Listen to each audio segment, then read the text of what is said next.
Welcome to the Be That Healing Girl podcast. And on this episode today, we're going to talk about why Valentine's Day didn't feel as you hoped. And you can replace Valentine's Day with the weekend together, the getaway, the vacation, the date, the quality time. It doesn't really matter what the holiday or lack of holiday is. If you're feeling that it was lackluster, if you're feeling a little disappointed from the expectation of whatever getaway or time together that you had, and ultimately if you are doubting a really good partner, like at the end of the day, in your heart, you know that this partner is actually a really wonderful person and you really care about them, you love them, and at the same time, it's really impacting, your disappointment or feeling like they're not a good fit. So if that's you, great episode for you. And one of the big things that I see time and time again is that this can cost you so many brain calories. When I look at my clients, my one-on-one or in the Healing Girl Gang, my community, there is so much energy spent on spiraling or thinking about what could be better or are they a good fit for me? And really, when you're in that process, when you're in your head, you're kind of making up that you're maybe not a fit. It really is exhausting. It's so tiring.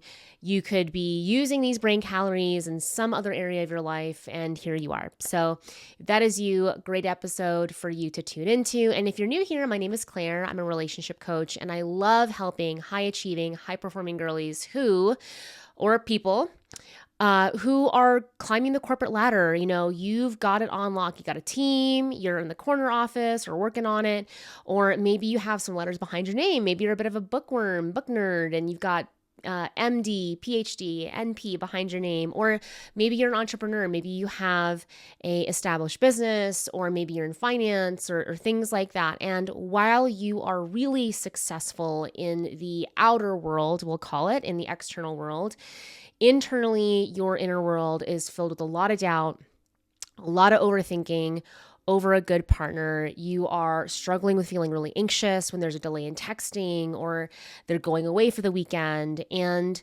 if that is you, then you're in really good hands. This is literally what I do all day, every day, and I freaking love it. Best job in the world.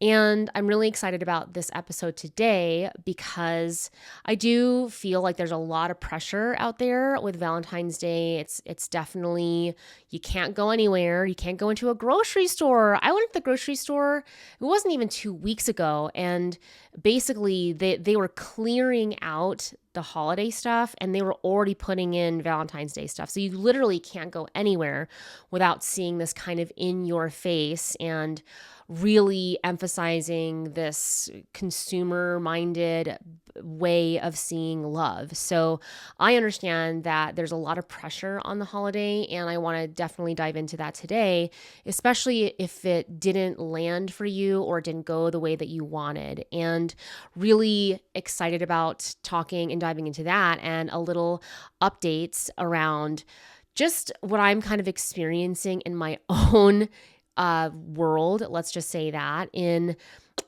Craig and I have been having real major upgrades in how we've been connecting and how we check in. And I feel like we've really nailed down an awesome recipe for us to talk about emotions, for us to talk about logistics, for us to talk about goals, for us to talk about what we're carrying.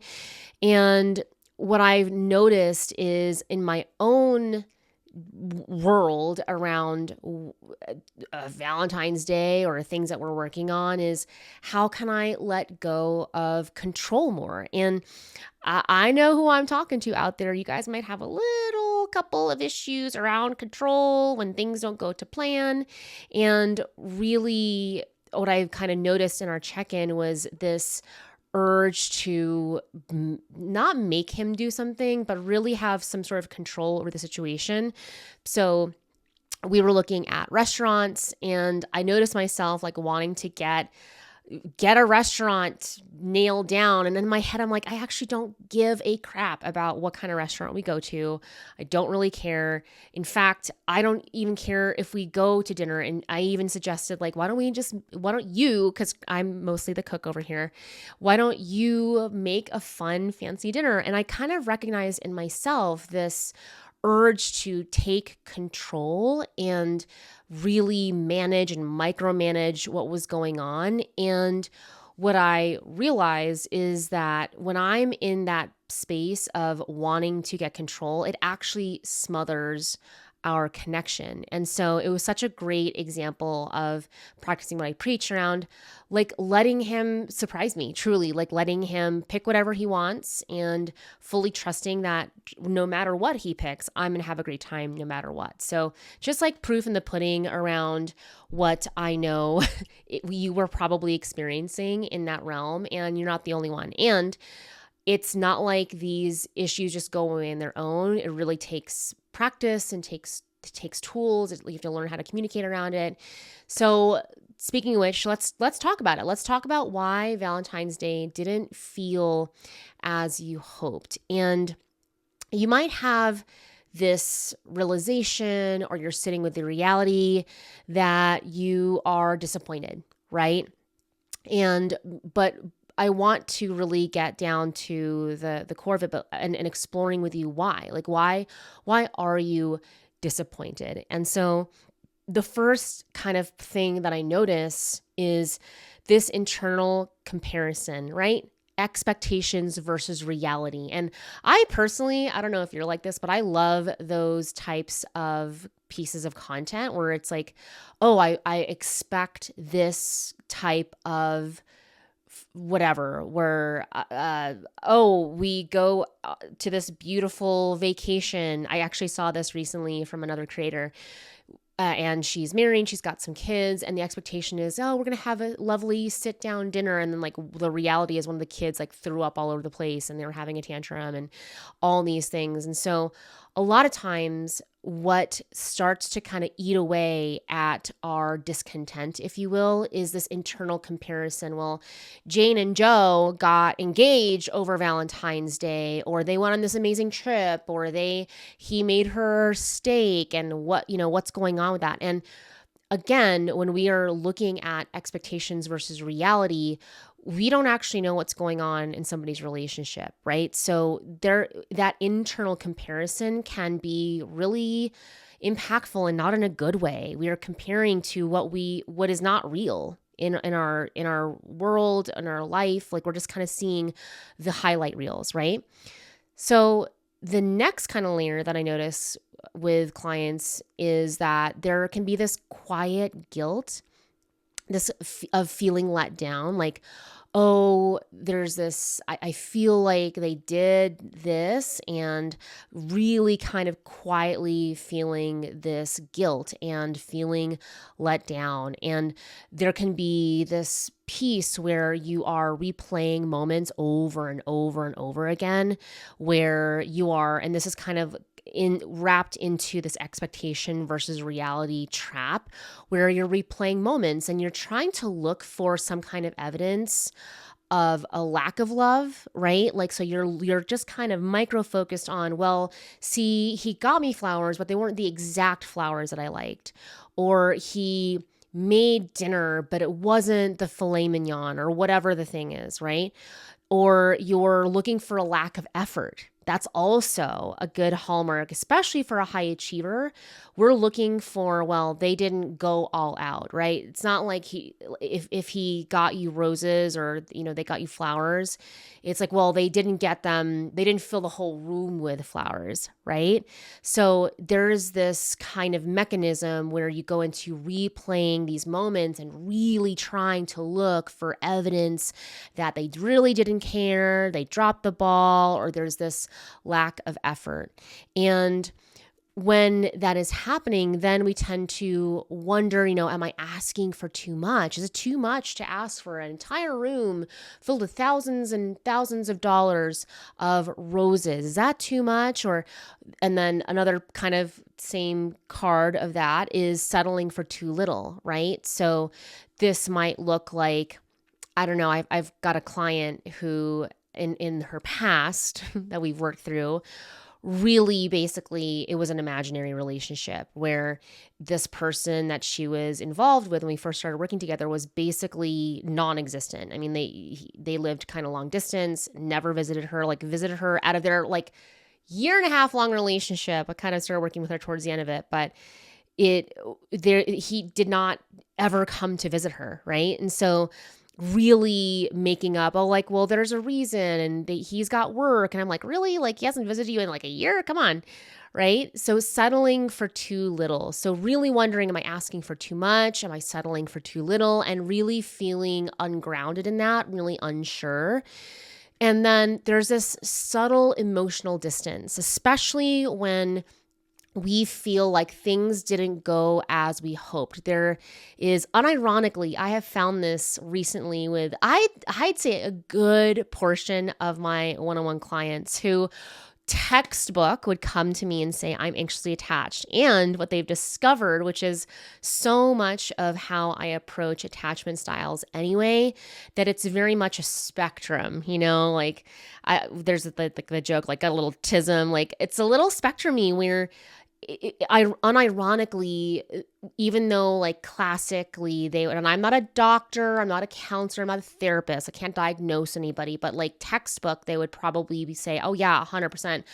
I'm anxiously attached. And then as they start to deepen in relationship or deepen their awareness of what's really going on, they're starting to see, oh my gosh, I have some like avoidant tendencies. Like this person is really showing up for me. And I'm going, ew, like I feel like the ick is absolutely a version of anxious attached avoidant tendencies too. So getting really icked out with, oh my gosh, I'm just thinking about another one-on-one client who told me the thing that she really wanted from a partner is better great communication, reaches out, and she's dating a guy who is literally sending her messages every morning and she's getting the ick. It's so interesting. So just if you're out there and you're like, I tend to pull away, you're not alone.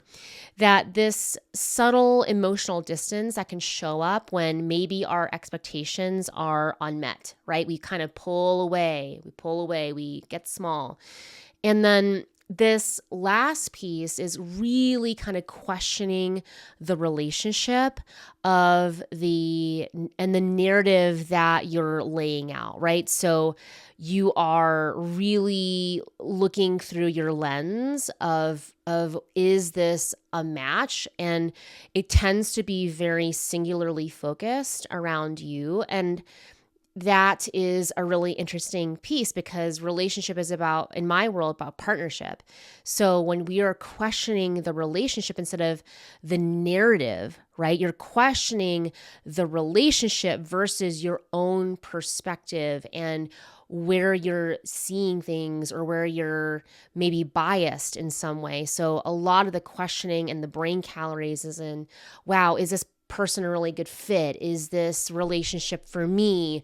Is there somebody better out there? And like this ex of mine treated me this way, or I know Jane dates John and they have a better da da da.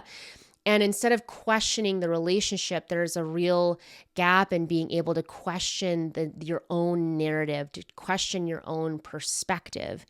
And one of the main things that I see all the time, especially when it comes down to Valentine's Day or some kind of unmet expectation, whether that's, it's making you question the relationship instead of the narrative, is we confuse the intensity for spark, right? And when we are in that space of confusing intensity for spark, we're confusing chaos for love. So in this strange way of trying to weigh out, oh my gosh, okay, did they show enough effort? Did they actually show me that they love me? Am I asking for too much or too little? That in itself is a form of chaos. So when we confuse intensity for spark or we confuse chaos for love, that's where we end up pushing away a really great partner. And I totally get that you're disappointed, hoping that they pass some sort of love test, right? If they do this, that means they love me. And ultimately, you're really disappointed that they are not passing a test they didn't even know that they were taking. All right. So just going to leave that with that. I know that it's really appearing that this disappointment is, well, I should test them, right? I should really see if they love me or not when they don't even know that they're taking a test. So that's my thoughts on that. And I am really excited to dive into this. I've noticed this theme with my one-on-one clients this month. It's kind of like they're drinking the same water, even though they don't talk to each other, but it's really interesting. And I am really excited to dive into that. I'm sending you all lots of love, and I'll see you soon. Mwah.